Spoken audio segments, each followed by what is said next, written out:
আপনার ভোট আপনিই দিবেন, যাকে ইচ্ছা আপনিই দিবেন। কিছুদিন আগেও দেশের রাজনীতি ছিল ধূসর। কার হাতে যাচ্ছে রাষ্ট্র ক্ষমতা তা নিয়ে ছিল নানা প্রশ্ন, শঙ্কা আর গুঞ্জন।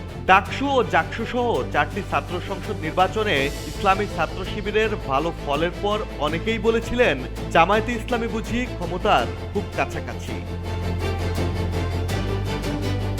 এরই মধ্যে বিএনপি চেয়ারপারসন বেগম খালেদা জিয়ার অসুস্থতায় এবং তারেক রহমানের দেশে ফেরা নিয়ে নানা আলোচনা রাজনীতিকে আরো অনিশ্চিত করে তোলে। কিন্তু সময় বদলেছে, দেশের রাজনীতির আকাশে ঘোলা বাতাস দ্রুতই পরিষ্কার হচ্ছে, হিসাব বদলাচ্ছে, নতুন করে কষা হচ্ছে ক্ষমতার অঙ্ক। রাজনৈতিক দলগুলোর পাশাপাশি ব্যবসায়ী সমাজ, পেশাজীবী সংগঠন, এমনকি বাংলাদেশে অবস্থানরত কূটনীতিকরাও ছুটে যাচ্ছেন বিএনপির কাছে।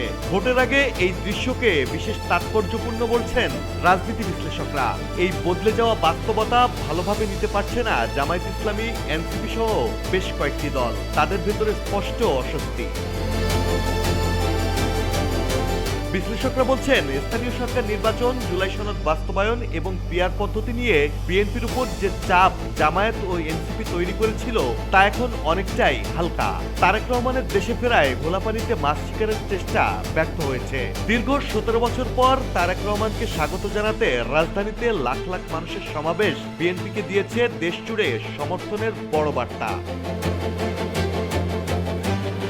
অন্যদিকে বিরোধীদের অস্বস্তির প্রমাণ মিলছে তাদেরই বক্তব্যে।